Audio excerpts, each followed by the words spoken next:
नमस्कार। कार्यक्रम श्रोतासँग सांसदबाट ठाकुर बेलबाछको। कार्यक्रम श्रोतासँग सांसद तपाईले इमेज एफएम 979 र इमेज न्यूज एफएम 103.6 बाट सुन्न सक्नुहुन्छ।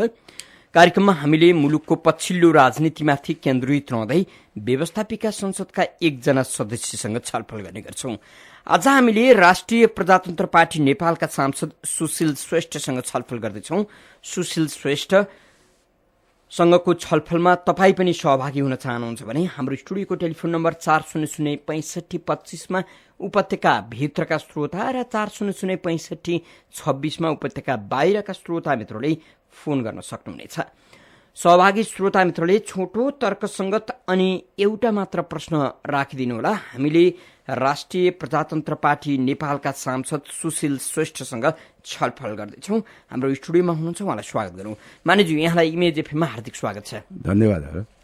अब पछिल्ला दिनहरूमा सरकार गठन भइसकेपछि, राप्रपा नेपाल सरकारमा गइसकेपछि निकै चर्चा छ पार्टीको। अब राप्रपा नेपाल नामको पार्टीको सिद्धान्त छैन, त्यो पार्टीको अनुहार पनि छैन। हिजो जे कुरा भनेर मत मागेको थियो ती सबै उल्टायो। अब राप्रपा पार्टीलाई माओवादी केन्द्रमै समाविष्ट गरिदिए पनि हुन्छ भन्न थालेका छन्। तपाईहरुलाई त्यस्तो लाग्ने त होइन होला नि? त्यो उल्टो बुझाइ भयो। त्यो तपाईले यदि चाहिने हाम्रो गतिविधिलाई सूक्ष्म ढंगबाट चाहिँ हेर्नु भएको छ भनेदेखि संविधान सभाको डे 1 बाट राप्रपा नेपाल आफ्नो एजेन्डाको लागि त्यहाँ लड्यो। अन्तिम क्षणसम्म राप्रपा नेपालले संविधान सभाभित्र लडाईँ लड्यो। 601 सदस्य भएको संविधान सभामा हामी 25 जनाले हाम्रो एजेन्डाको पक्षमा चाहिँ नि लडिसकेपछि अन्तिम जब चाहिँ त्यो संविधान यो देशको कानून बन्ने कि नबन्ने भन्ने मतदान हुँदासम्म पनि राप्रपा नेपालले त्यो संविधानको विपक्षमा मत राख्यो। तर 2/3 भन्दा बढीले चाहिँ नि त्यो संविधानलाई पारित गर्यो। अब हामी एउटा प्रजातान्त्रिक शक्ति भएको नाताले त्यो देशको कानून भइसकेपछि त्यो देशको कानूनलाई मान्ने कि नमान्ने भन्ने कुरा हाम्रो अगाडि चाहिँ अहम प्रश्नको रूपमा उठेको थियो। त्यो बेलामा हामीसँग भएका विकल्पहरू बन्दुक बोकेर संविधान च्यातेर जंगल पस्नु बाहेक अर्को थिएन। तर हामी चाहिँ एउटा प्रजातान्त्रिक शक्ति भएको नाताले पस्नु, आफ्ना मुद्दालाई स्थापित गराउनका लागि वैचारिक बहस गर्नु भन्दा उप प्रधानमन्त्री बनेर आफ्ना मुद्दाहरूलाई गणतन्त्रसँग साट्नु मजा भयो। सरकारमा जाने नै त्यो बेग्लै प्रसङ्ग हो। त्यो मुद्दाको बारेमा तपाईले कुरा गरिराख्नु भएको छ। हामीले अन्तिम क्षणसम्म त्यहाँ लड्यौं, हामी पराजित भयौं। किनभने हामी 25 जना थियौं। 2/3 भन्दा बढी सदस्यले पारित गरिसकेपछि हामीसँग विकल्प थियो अब यो संविधानलाई कसरी हेर्ने भन्ने। हामीसँग दुईटा विकल्प थियो। एउटा चाहिँ नि संविधान च्यातेर हामी यो संविधान मान्दैनौँ भनेर जंगल पस्ने, दोस्रो चाहिँ नि त्यही संविधानभित्र भएका प्रजातान्त्रिक व्यवस्थाहरूलाई चाहिँ प्रयोग गरेर फेरि जनता कहाँ गएर हामीलाई चाहिँ नि पर्याप्त मत पुगेन, हामीले यो एजेन्डा स्थापित गर्न सकेन, त्यसकारणले अबका दिनमा तपाईहरुले हामीलाई चाहिँ पर्याप्त मत दिनुस्, हामी संविधान संशोधन मार्फत हामी आफ्नो एजेन्डालाई स्थापित गराउँछौं भनेर जनतामा जाने यो प्रजातान्त्रिक व्यवहार प्रजातान्त्रिक अभ्यासमा विश्वास गरेर हामीले चाहिँ नि यसलाई आलोचनात्मक समर्थन गर्यौं। आलोचनात्मक समर्थन गरेको भने चाहिँ नि हामीले पूर्ण रूपमा यसलाई समर्थन गरेका छैनौं। हाम्रो एजेन्डा हामीसँग छँदैछ। भोलिका दिनमा हामीले यही संविधानभित्रको प्रजातान्त्रिक प्रक्रियालाई प्रयोग गरेर अनि हामी जनता कहाँ जान्छौं र हाम्रो एजेन्डाको बारेमा जनताको विश्वास चाहिँ प्राप्त गर्छौं भोलिका दिनमा। मानिजु, नागरिकका अगाडि राजनीतिक दल र तिनका नेताले जस्ता विषयलाई जसरी व्याख्या गरे पनि हुने हो, पत्याउनु पर्छ नागरिकले? होइन, तपाईको बुझाइ यदि यही किसिमको हो भनेदेखि अहिले मधेसवादी दलले गरेको आन्दोलन, संविधान सभामा निर्वाचित भएर आउने, संविधान सभामा हरेक प्रक्रियामा भाग लिने, अनि चाहिने आफू चाहिने भएको त्यो अल्पमतमा भएको व्यक्तिले बहुमतले गरेको निर्णयलाई म स्वीकार गर्दिन भनेर चाहिँ बन्दुक बोकेर या सडक आन्दोलनमा जानु कति नैतिकता? अब सरकारले मङ्सिर भित्र स्थानीय तहको निर्वाचन गराउने भनेको छ। संघीय संरचनामा आधारित रहेर स्थानीय तहको निर्वाचन गर्ने भनिरहँदा राप्रपा नेपालले सहभागिता जनाउने कि नजनाउने? यो संघीय संरचनामा रहेर चाहिँ यो स्थानीय निकायको निर्वाचन हुने होइन। यो हेर्नुस्, यो धेरै मान्छेले यो कुरा बुझेका छैन। स्थानीय निकायको निर्वाचन सङ्घीय संरचनाभित्र हुने भने त त्यो आयोगले दिएको प्रतिवेदनबाट चाहिने सम्पूर्ण चाहिने स्थानीय निकायको चाहिने सीमाङ्कन भइसकेपछि अनि ऐन आइसकेपछि त्यसपछि यो संविधानकोले गरेको व्यवस्था अनुरूपको स्थानीय निकायको निर्वाचन हुने हो। त्योभन्दा फरक यो बिचमा चाहिने समय लाग्ने भएको भएर सङ्क्रमणकालीन व्यवस्था चाहिने संविधानले गरेको छ र यो यसभन्दा अगाडिको जुन व्यवस्था स्थानीय निकायको छ, जुन सङ्ख्या छ, जुन चाहिने स्वरूप छ, त्यही सङ्ख्या र स्वरूपमा चाहिने स्थानीय निकायको निर्वाचन गर्ने भने हो। यो सङ्क्रमणकालको लागि हो त्यो। त्यसपछि गएर चाहिने यो संविधान बमोजिम भोलि सङ्घीय ढाँचामा सीमाङ्कन भएको स्थानीय निकायको निर्वाचन भइसकेपछि अनि अहिले भएको यो सङ्क्रमणकालीन अवस्थामा भएको यो स्थानीय निकायको पदावधि त्यो बेलासम्म रहन्छ। जब चाहिने नयाँ संविधान बमोजिमको स्थानीय निकाय गठन हुन्छ तब गएर चाहिने अहिले निर्वाचित हुने पदाधिकारीको पदावधि त्यो बेला गएर सकिन्छ। त्यसकारण यो दुईटा फरक फरक कुरा हो। सङ्घीय संरचना अन्तर्गत हुने यो स्थानीय निकायको निर्वाचन होइन। अर्को कुरा तपाईँले जहाँसम्म भन्नुभयो राप्रपा नेपाल सहभागी हुन्छ कि हुँदैन भन्ने कुरा, राप्रपा नेपाल हेर्नुहोस् आजभन्दा 8 वर्ष अगाडिदेखि स्थानीय निकायको निर्वाचन हुनुपर्दछ भनेर सडकमा आन्दोलन गरिराखेको पार्टी हो। हामीले जुनसुकै परिस्थितिमा जुनसुकै अवस्थामा भए पनि स्थानीय निकायको निर्वाचन गरिनुपर्दछ, किनभनेदेखि जनप्रतिनिधि नभएको कारणले चाहिने स्थानीय निकायमा खरबौँ रुपियाँको भ्रष्टाचारहरू भएको छ। त्यो भ्रष्टाचार रोक्नको निम्ति पनि चाहिने स्थानीय निकायमा चाहिने जनप्रतिनिधि चाहिने हुनु चाहिने जरुरी छ। मानेज्यू, अब गणतन्त्रको गुलियो, सङ्घीयताको गुलियो, धर्मनिरपेक्षताको गुलियो चाखिसक्नु भएको छ, मजै रहेछ कि क्या हो? होइन, हेर्नुहोस् तपाईँले यसलाई अलि फरक ढङ्गबाट लिइराख्नु भएको छ। तपाईँले मैले भन्दा तपाईँका कार्यकर्ताले लिइराखेका छन्। बजारमा, चोकमा तपाईँहरूका प्रति भएका बहस, टिका टिप्पणी कहिलेकाहीँ सुन्नुभयो भने हाम्रा विरोधीले हाम्रा विरुद्धमा जहिले पनि कुरा गरिराख्ने हो। हेर्नुहोस्, कहिले पनि चाहिने नेपाली काङ्ग्रेसको कार्यकर्ताले राप्रपा नेपालले राम्रो गर्यो भनेर किन भन्छ? राप्रपा नेपाल भनेको यो 8 वर्षमा चाहिने शून्यबाट चौथो शक्तिको रूपमा चाहिने आइराखेका राप्रपा नेपाल हो। राप्रपा नेपाल यति आक्रामक रूपमा चाहिने राष्ट्रिय राजनीतिमा अगाडि बढिराखेको छ, त्यसले चाहिने अन्य ठुला राजनीतिक शक्तिलाई डर हुनु त स्वाभाविक हो नि। नियोजित किसिमबाट चाहिने राप्रपा नेपालको विपक्षमा यस्ता किसिमका अनर्गल प्रचारहरू भइरहेका छ। यसबाट चाहिने तपाईँले जुन भन्नुभयो राप्रपा नेपालको पार्टीका कार्यकर्ताहरू, एउटा कार्यकर्ता पनि चाहिने यसबाट विचलित भएको अवस्था छैन, किनभने सबै कार्यकर्ताले यो कुरा बुझाएको छ। हामीले बुझाएका छौँ कि चाहिने यो परिस्थितिमा राप्रपा नेपाल अहिले सरकारमा गएको हो, यो परिस्थितिमा यसले आलोचनात्मक समर्थन गरेको हो यो संविधानलाई भन्ने कुरा आम कार्यकर्तालाई बुझाएका छौँ र जनताले पनि मलाई लाग्छ अब बिस्तारै बुझ्दैछन्। किनभने 601 जना भएको संविधान सभामा 25 जना हामी छौँ। प्रजातान्त्रिक प्रक्रियामा हामी गएको छौँ। अन्तरिम संविधान अन्तर्गत त्यहाँ निर्णयहरू हुन्छ। त्यो प्रक्रिया बुझ्ने मान्छेले चाहिँ कहिले पनि यस्तो कुरा गर्दैन।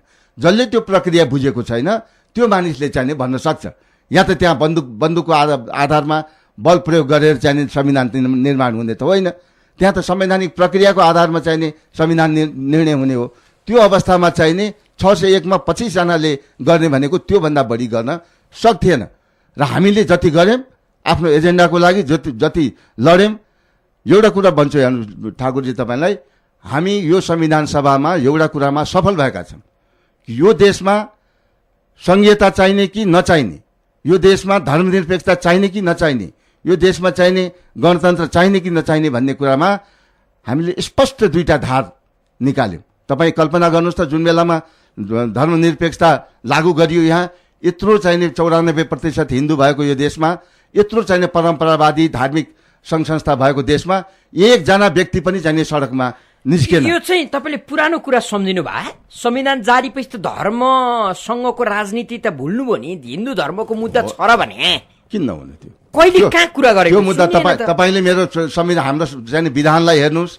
हाम्रा चाहिने विधानमा अथवा तपाईँको चुनाव ताकाका प्रचार प्रसारमा ती सबै कुरा थिए। तपाईँहरूले राजतन्त्रको कुरा पनि गर्नुभयो, हिन्दू धर्मको कुरा गर्नुभयो, हिन्दू राज्य सापेक्षताको कुरा गरेर मतै माग्नुभयो। तपाईँहरूलाई यति धेरै मत यही मुद्दाका कारण आयो पनि भनियो। तर संविधान जारीसँगै अहिलेको गठबन्धनमा मिसिएपछि ती मुद्दा त एकादेशका होइन, बेला बेला नाकै जोगाउनका लागि भन्ने हो। तपाईँले त्यति जानकारी राख्नु भएको रहन्छ। तपाईँले यदि जानकारी राख्नु भएको, तपाईँलाई म जानकारी गराउँछु। 5वटा विकास क्षेत्रमा अहिले हिन्दू जागरण सभा हामीले सम्पन्न गरिसक्यौँ, ठुल्ठुला सभाहरू। अहिले हाम्रो 75 जिल्लामा हिन्दू जागरण सभाहरू भइराखेको अवस्था छ। हामीले सनातन धर्म सापेक्ष हिन्दू राष्ट्र आवश्यक छ र यो स्थापना गर्नुपर्दछ भनेर हामी अब व्यवस्थापिका संसदमा पनि यो प्रस्तावमा छलफल गराउँछौँ। अब त्यसपछि गएर हामी यसलाई जनमत सङ्ग्रहमा लिएर जानुपर्दछ भनेर हामी जनमत सङ्ग्रहको पनि माग गर्छौँ र हामी आन्दोलनमा जाने तयारी पनि गरिरहेका छौँ। तपाईँले यो कुरा यो पार्टीको आन्तरिक कुराहरू हो जुन चाहिँ हामी अहिले आन्तरिक रूपमा तयारी गरिरहेका छौँ। अहिले हाम्रो पार्टीका कुनै पनि नेता काठमाडौँमा हुनुहुन्न, हामी सबै जिल्लामा छौँ, गाउँ गाउँमा छौँ। तपाईँले म भर्खरै हिजो साँझ अस्ति बेलुका चाहिने काठमाडौँ आइपुगेको हुँ। त्योभन्दा अगाडि 5 दिनदेखि म चाहिने जिल्लामा गाउँ मलाई लाग्छ मेरो जिल्ला महोत्तरीको मैले चाहिने 30वटा गाविसमा चाहिने 5 दिनमा चाहिने मैले घुमेको छु, मान्छेहरू भेटेका छौँ। हामी चुप लागेर बसिरहेका छैनौँ। अब तपाईँले भन्नुभयो कि चाहिने चुप लागेर बसा किनभने अहिले हामीले सडक आन्दोलन गरेन भनेर। सडक आन्दोलन गर्नुभन्दा अगाडि त्यो सडक आन्दोलनको तयारी गर्नुपर्दछ। सरकारमा बस्ने सडक आन्दोलन पनि गर्न नमिल्ला होइन। हामी एजेन्डाको लागि हामीले भनेको छैन। हामीले आलोचनात्मक समर्थन गर्दाखेरि हामीले चाहिँ त्यो संविधान सभामा दर्ज गराएको पुष्पकमल दाहालसँग कुम जोडेपछि जे गर्दा पनि सुहाउँछ क्यार। उहाँ पनि जे पनि गर्न सक्नुहुन्छ भनिन्छ नि। एकदमै फरक। पुष्पकमल दाहालजीसँग हामी एकदमै फरक छौँ। तपाईँले यदि चाहिने यसलाई अलि राम्ररी चाहिने पछाडि हेर्नुभयो भनेदेखि संविधान सभामा जुन दिन त्यो मतदान हुन थालेको थियो त्यो मतदान भएको बेलामा हामीले हाम्रो फरक मत दर्ता गराएर त्यसपछि गएर हामीले विपक्षमा मत हाल्यौँ। त्यो विपक्षमा मत हालिसकेपछि हामीले किन चाहिने सरकारमा गयो या चाहिने संविधानलाई किन स्वीकार गरे जुन तपाईँले भन्नुभयो त्यो प्रजातान्त्रिक प्रश्न पनि होइन। हामीले चाहिने प्रजातान्त्रिक अभ्यासमा त्यहाँ लडाइँ लडिसकेपछि म अब यो संवैधानिक प्रक्रियालाई मान्दिनँ, संवैधानिक प्रक्रियाबाट भएको निर्णयलाई मान्दिनँ भन्नु चाहिने अनैतिक हुन जान्थ्यो। हामी त्यो अनैतिक काम गर्न तयार थिएनौँ। हामीले त्यो निर्णयलाई स्वीकार गऱ्यौँ, तर हामीले आफ्नो रिजर्भेसन राख्यौँ कि आगामी दिनमा हाम्रो एजेन्डाहरूलाई चाहिँ नि जनतामाझ गएर जनताको मत विश्वास लिएर अनि हामीले संविधान संशोधन मार्फत हाम्रो एजेन्डा यसमा स्थापित गराउँछौँ भनेर हामीले चाहिँ नि त्यो फरक मत राखेका छौँ। र त्यो आत्मविश्वासका साथ राप्रपा नेपालका सम्पूर्ण कार्यकर्ता अहिले गाउँ गाउँमा जनताको घर दैलोमा चाहिँ अहिले घुमिराखेको अवस्था। मानिज्यू, अब तपाईँ सामाजिक न्याय तथा मानवाधिकार समितिको सभापति समेत हुनुहुन्छ। मुलुकमा अहिले यी दुईटा विषय सामाजिक न्याय र सँगै मानवाधिकारको विषय अत्यन्तै पेचिलो पनि छ र अत्यन्तै चर्चामा पनि छ। द्वन्द्वका कुराहरू उठेका छन्। फेरि पनि मुलुकको न्याय सम्पादन राम्रो छैन, मानवाधिकारमै पनि राजनीतिक प्रभाव छ भनिरहँदा तपाईँको समितिले गरेका केही राम्रा काम अथवा गरेका केही निर्णयहरू तपाईँको समितिको प्रभावका बारे अलिकति बताइदिनुहोस् न। होइन, हेर्नुहोस्, अब यो मेरो समितिले खास गरी मानवाधिकार का इस्युहरूलाई बढी प्रायोरिटीमा राखेर हेरिराखेको अवस्था छ। मानवाधिकार भनेको क्षेत्र यति व्यापक छ। तपाईँको चाहिने एउटा व्यक्तिदेखि लिएर परिवार, समाज, राष्ट्र, सिङ्गो मानव जाति यसको क्षेत्रभित्र पर्दछ।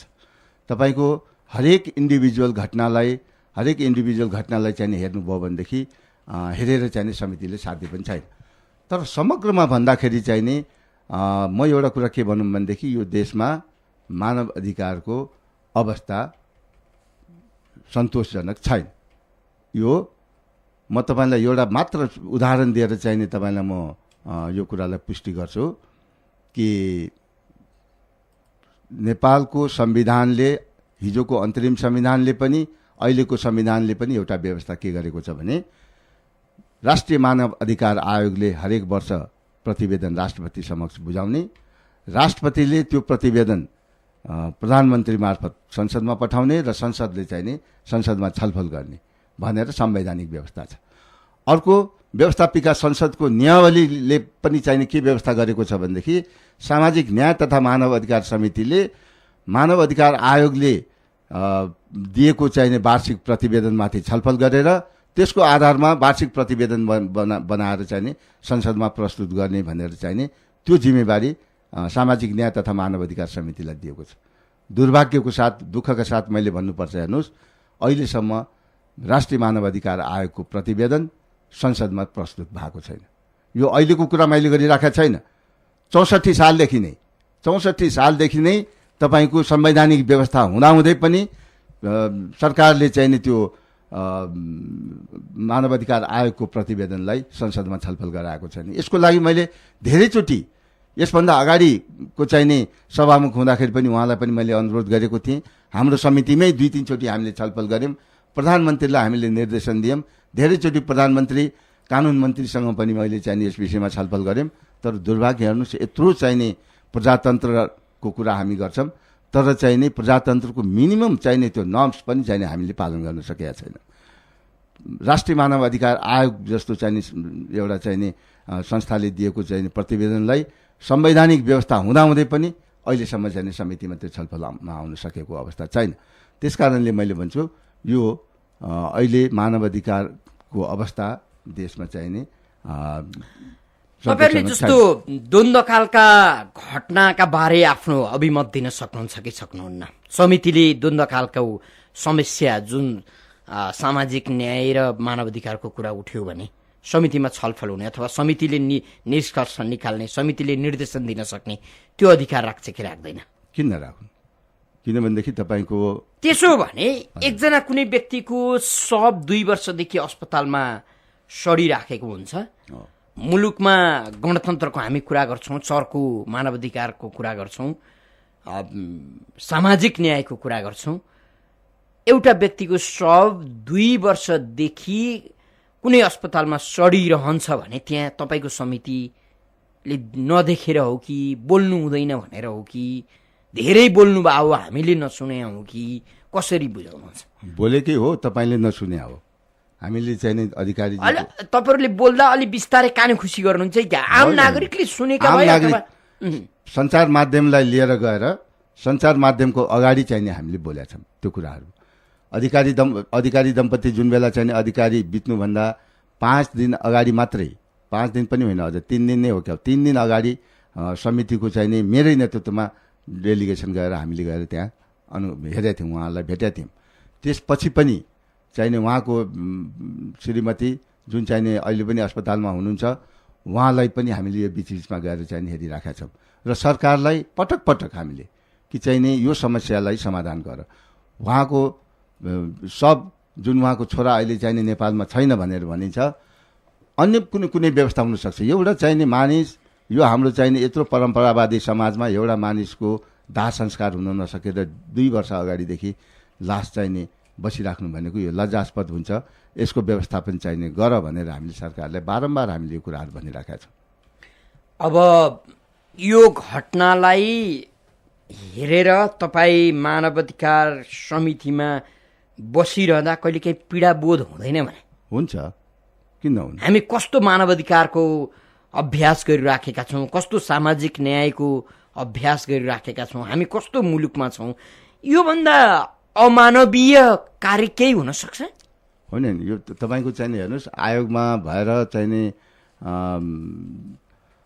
दुःख लाग्ने नलाग्ने भन्ने कुरा छैन। अनि तपाईँको समितिले सबै गर्नुपर्छ गर्छ भन्ने होइन होला, तर फेरि पनि तपाईँ एउटा सरकार राख्ने समितिमा हुनुहुन्छ, तपाईँले आफ्नो पहल गर्नुभयो होला, त्यो पहल कतै सुनिएको छैन। एकजना कुनै मान्छे बाँचुन्जेल पनि उसले सुविस्ताले बाँच्न पाउँदैन, न्यायका लागि त्यति ठुलो क्रान्ति गर्यो, कसैलाई मारेन, कसैले ढुङ्गा हानेन, मरिसकेपछि पनि उसलाई सिङ्गो राज्यले अपमान गरिराखेको छ। योभन्दा मानवाधिकारको उल्लङ्घनको कुरूप दृष्टान्त केही हुन सक्छ? हो, मैले तपाईँलाई राष्ट्रिय मानव अधिकार आयोगको चाहिँ नि प्रतिवेदन छलफलमा आएन भनेको कारणै त्यही हो। हेर्नुहोस्, यो समिति भनेको दण्ड दिने अधिकारी होइन।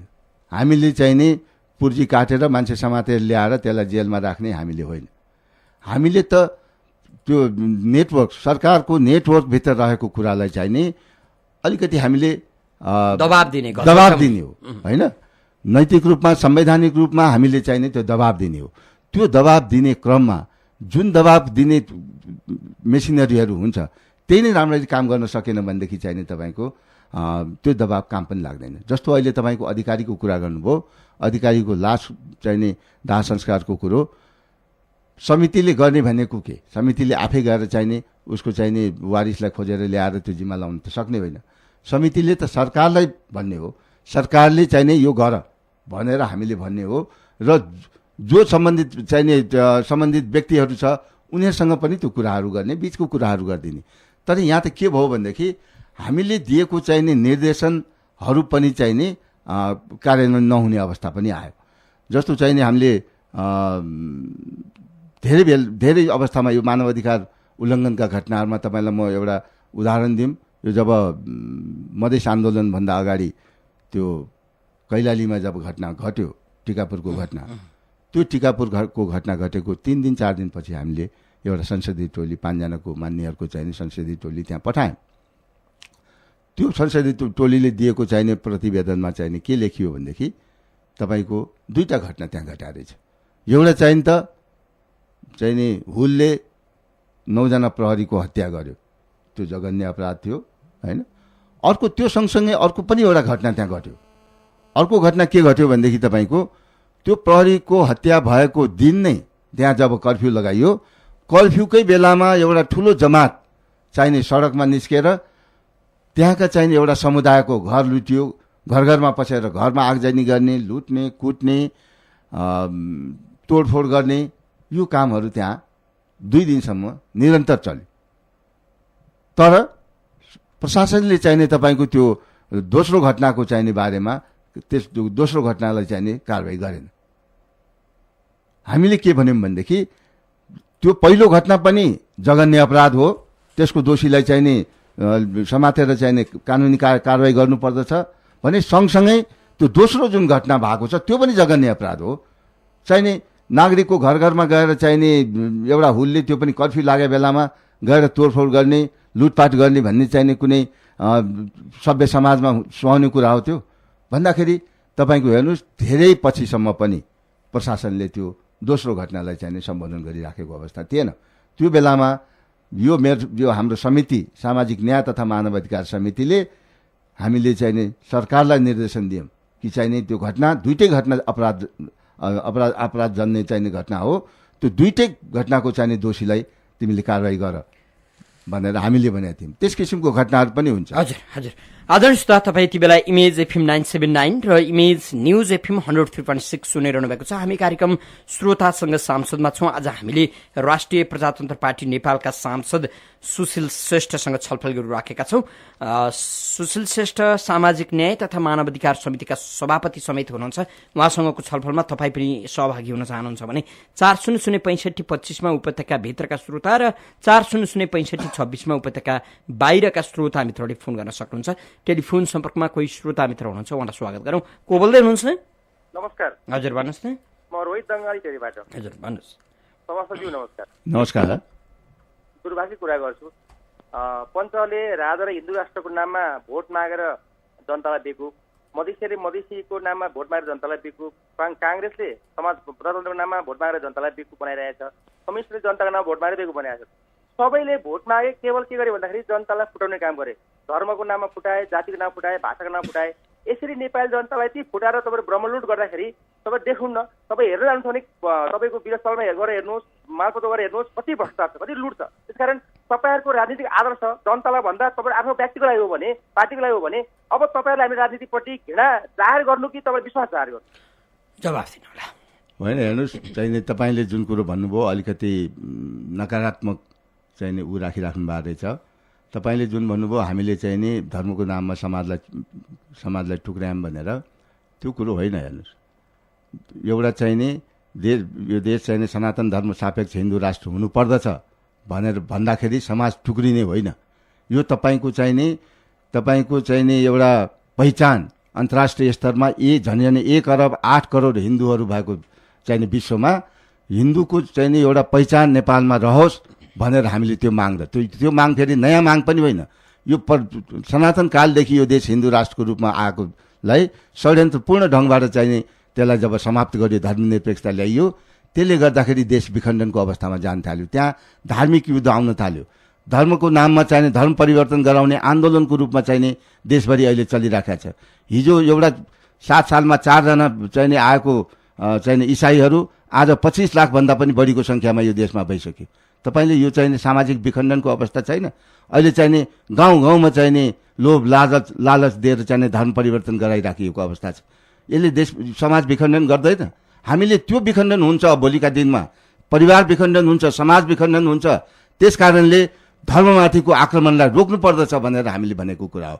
यसले चाहिने भोलि हामीले जनतालाई ढाँटेर मत लिएको होइन। हेर्नुहोस्, यो देर सबेर हामीले जुन कुरा उठाइराखेका छौँ त्यो जनताले बुझ्छन् र त्यसपछि गएर यो देशमा चाहिने सनातन धर्म सापेक्ष हिन्दू राष्ट्र हुन्छ। 94% चाहिने हिन्दू बस्ने यो देशमा चाहिने तपाईँको हामीले के हिन्दू धर्म सापेक्ष राष्ट्र हुनु पर्यो भन्दाखेरि हामीले धर्मको आधारमा चाहिने यहाँ कानुन बनाउने, संविधान बनाउने भनेका छौँ।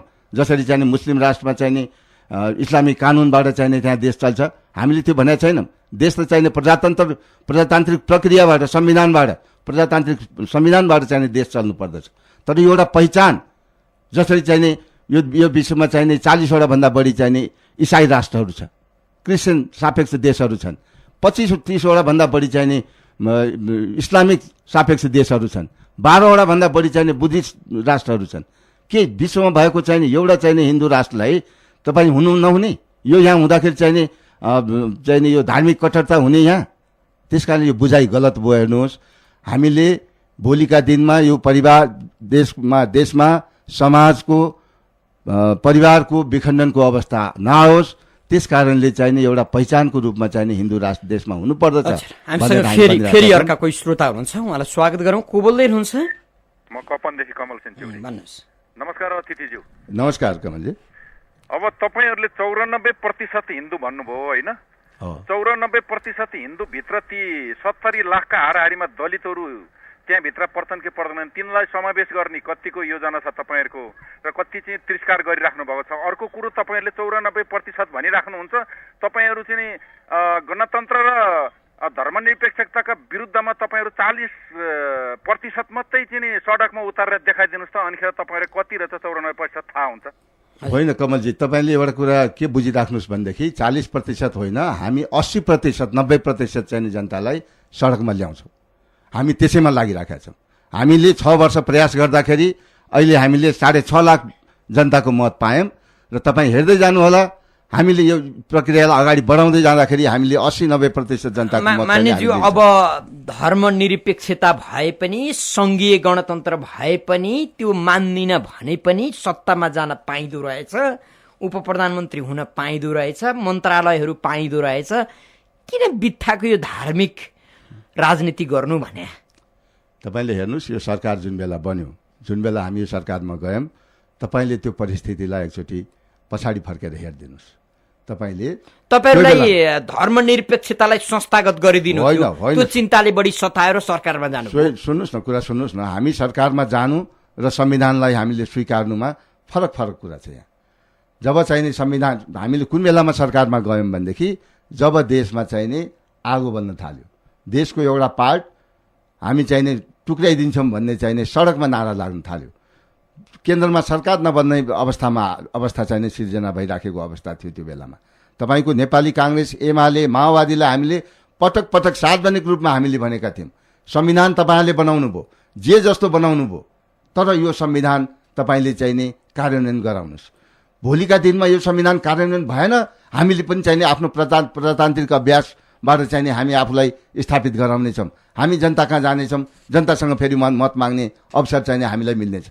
संविधानै स्थापित भएन, कार्यान्वयन भएन त चाहिने देशमा अस्तित्व आयो भनेदेखि हामीले जुन आशा अपेक्षाका साथमा चाहिने यो संविधानलाई आलोचनात्मक समर्थन गरेका थियौँ, त्यो चाहिने सम्भव नहुने अवस्था थियो।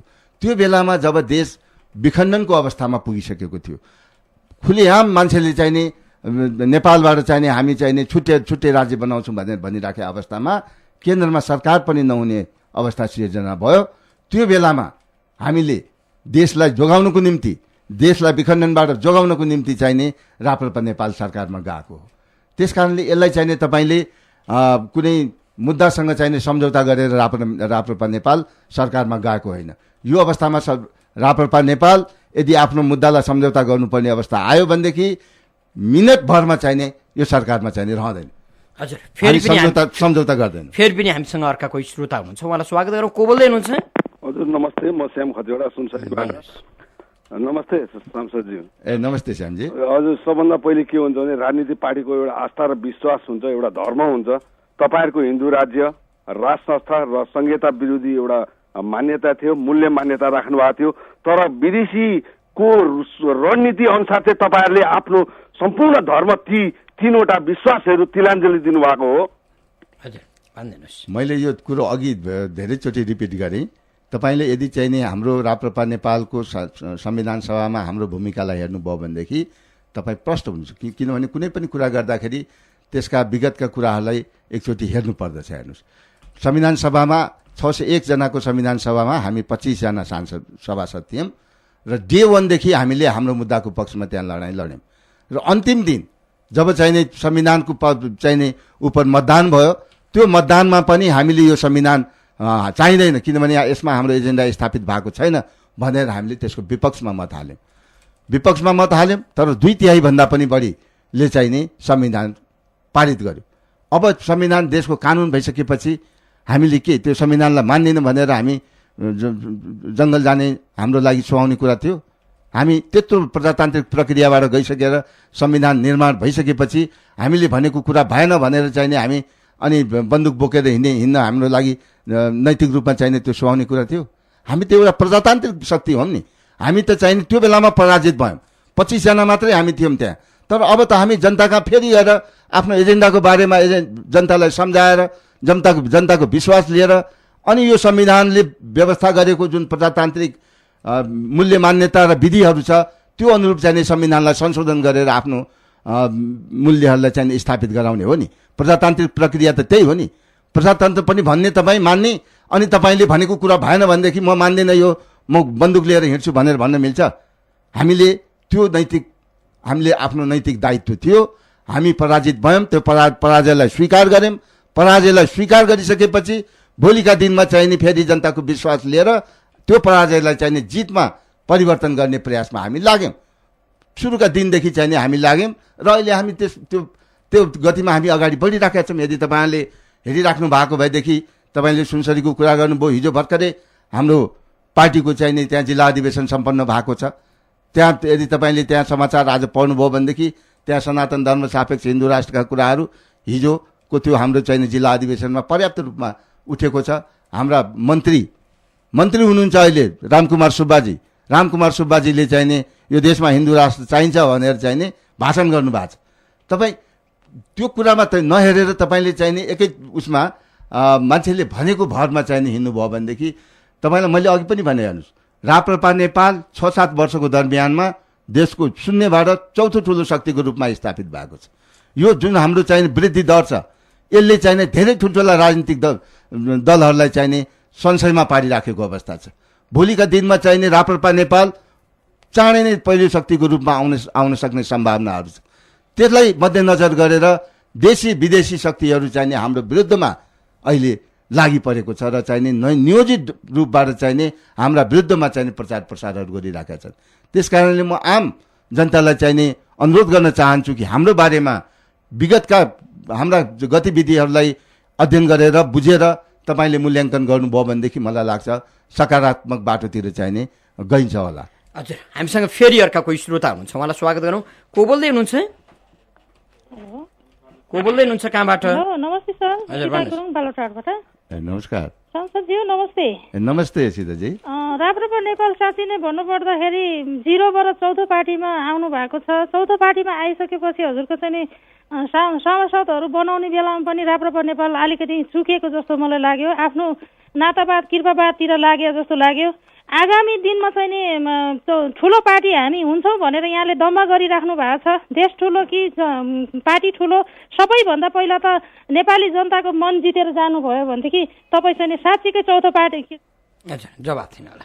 होइन, देश ठुलो हो र देशकै लागि चाहिँ ठुलो शक्ति बन्न खोज्या हो। किनभनेदेखि पार्टी ठुलो भएन भनेदेखि आफूले भनेको आफ्नो विचार आफ्नो सिद्धान्तको आधारमा चाहिने देश चलाउन सक्दैन। त्यो देश चलाउनुको निम्ति चाहिने ठुलो पार्टी हुनु पर्यो।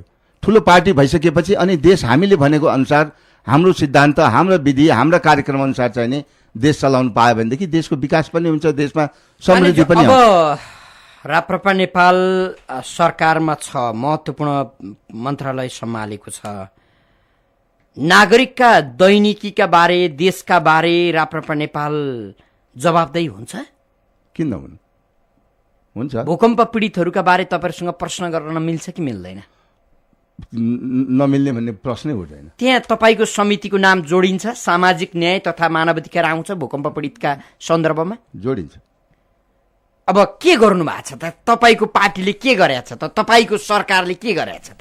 होइन, मेरो सरकारले भन्दा पनि मेरो चाहिने समितिले हेर्नुहोस्, जब चाहिने शून्यको अवस्थामा थियो, प्राधिकरण पनि थिएन, कुनै निकाय नै जिम्मेवार निकाय नै नहुँदाखेरि हामीले यो पुरा शून्य अवस्थामा सरकार पनि चुप लाएर बस्ने, कतै कुनै गतिविधि नहुँदाखेरि हामीले चाहिने यो कसले के गर्दो रहेछ त भनेर पहिलोचोटि हामीले योजना आयोगको उपाध्यक्ष जसले चाहिने प्रत्यक्ष अप्रत्यक्ष रूपमा चाहिने त्यो प्राधिकरण गठन नभएको प्राधिकरणको काम कारबाहीहरू गरिराखेको रहेछ, उहाँलाई बोलाएर हामीले चाहिने छलफल गरिसकेर सरकारलाई निर्देशन दिइसकेपछि बल्ल त्यसको केही दिनमै चाहिने तपाईँको यो प्राधिकरण गठन भयो। हामीले केही गरेनौँ भन्ने होइन, हामीले चाहिने धेरैचोटि यो प्राधिकरण यो राहत वितरण विषयमा हामीले चाहिने निर्देशनहरू सरकारलाई दिएका छौँ।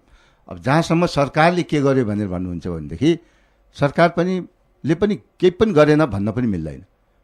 गर्यो, तपाईँको भूकम्प पीडितका नाममा आएको पैसा उनीहरूका नाममा काम गर्ने भनेर त्यसको सेवा सुविधा भत्ता स्वरूप त्यो पैसा सकायो होला, बैठक भत्ता खायो होला, काम त गर्यो नि, गरेन भन्न कसरी मिल्छ र? गोर्खा पुग्यो होला, गोर्खासम्म पुगेको तपाईँको चाहिँ त्यो भाडा जोड्यो होला, त्यहाँको खानकी जोड्यो होला, बिल भरपाई बुझायो होला, यो सबै काम त गरेकै छ नि। होइन, त्यो त तपाईँको हेर्नुहोस्, अब काम गर्ने मान्छेले अब त्यो खानकी नजोड्ने, भत्ता नलिने, त्यो त गर्नै भएन नि, नगर्ने भन्ने कुरा होइन। तर मूल रूपमा चाहिने काम भयो कि भएन भन्ने महत्त्वपूर्ण कुरा हो।